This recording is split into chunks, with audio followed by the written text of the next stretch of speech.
संघ की वास्तविक जानकारी भाग 2। पिछले भाग में हम चर्चा कर रहे थे कि किस प्रकार से संघ के कार्यकर्ता और कांग्रेस के कार्यकर्ता एक दूसरे के साथ मिलकर के देश की आज़ादी में प्रयासरत थे।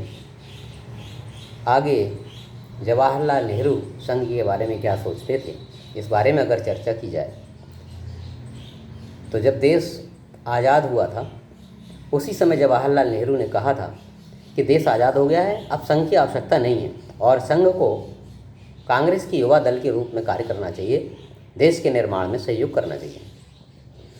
परंतु अपने पूज्य सरसंघ चालक परम पूजनीय गुरु जी ने स्पष्ट निर्देश दिया कि देश आज़ाद भले ही हो गया हो, लेकिन हमें ऐसी व्यवस्था करनी है कि आगे दोबारा देश गुलाम ना हो और साथ में देश को परम वैभव के शिखर पर ले जाना है। परम वैभवम नेतुमेत स्वराष्ट्रम।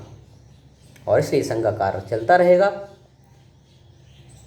कांग्रेस राजनीतिक क्षेत्र में अपना काम करे, संघ सामाजिक और सांस्कृतिक क्षेत्र में अपना कार्य करता रहेगा।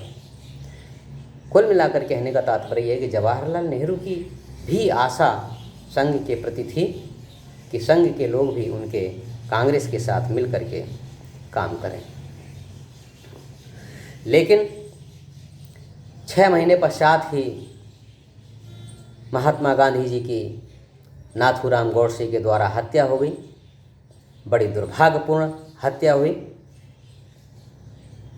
महात्मा गांधी की हत्या की वजह से हिंदू संगठन दसियों साल पीछे चला गया। संघ को ज़बरदस्त नुकसान हुआ। जवाहरलाल नेहरू के हाथ में तो एक मौका मिल गया और उन्होंने अपने विरोधियों को, खास तौर से हिंदू विचारों वाली पार्टियों और नेताओं को पूरी तौर से बदनाम और बर्बाद करने का उन्होंने भरसक प्रयास किया। सावरकर को भी नहीं छोड़ा, सावरकर को भी उन्होंने अरेस्ट किया। राष्ट्रीय स्वयंसेवक संघ की गतिविधियों पर भी रोक लगानी पड़ी। बहुत बड़ी संख्या में कार्यकर्ताओं को जेल जाना पड़ा।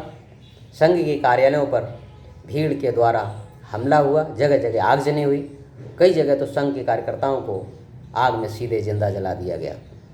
दिल्ली संघ कार्यालय पर भीड़ का नेतृत्व करते हुए माननीय जयप्रकाश नारायण भी थे, लेकिन बाद में जयप्रकाश नारायण ने समझा, देखा, संघ के निकट आए तो संघ के प्रशंसक बने।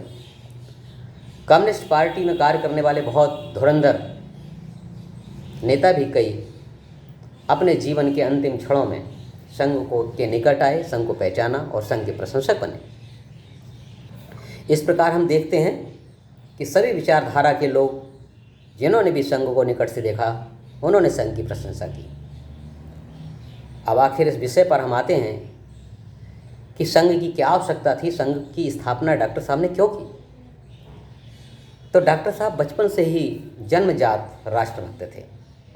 छोटी छोटी घटनाएं उनके जीवन की देखी जाए तो लगता ही नहीं है कि वो छोटे से बालक के रूप में सोचते थे, बल्कि उस बचपन में भी वो एक बहुत ही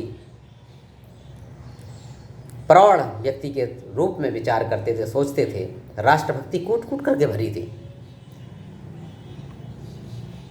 हायर सेकेंडरी की पढ़ाई पूर्ण करने के पश्चात आगे की पढ़ाई के लिए, मेडिकल की पढ़ाई के लिए उनको जाना था।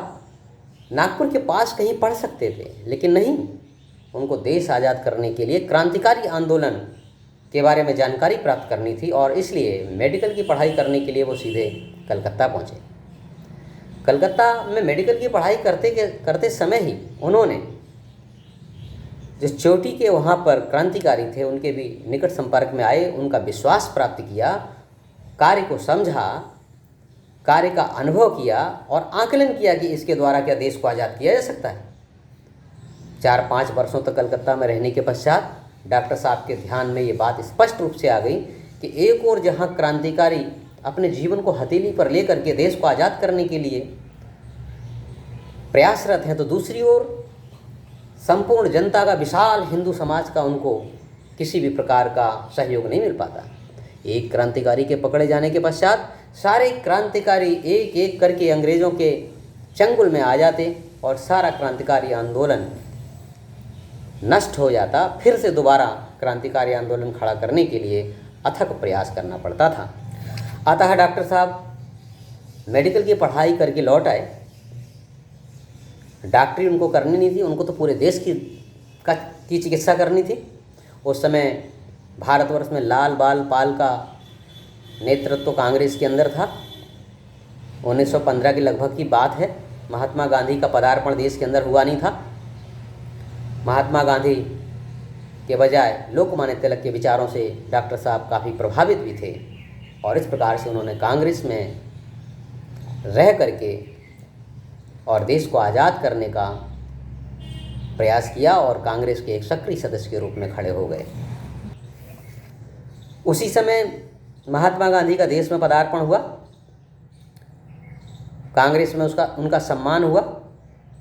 उन्होंने सबसे पहले असहयोग आंदोलन प्रारंभ किया था, लेकिन उसी समय आप सभी को मालूम है कि टर्की में खलीफा के खिलाफ अंग्रेज़ों के कार्य की वजह से दुनिया भर के मुसलमान नाराज़ थे। ख़ास तौर से हिंदुस्तान के मुसलमानों को आनंद ज़्यादा आता है, क्योंकि यहाँ पर हिंदुओं को नष्ट करने का उनको मौका मिल जाता है और हिंदू समाज काफ़ी सहिष्णु और दयावान है।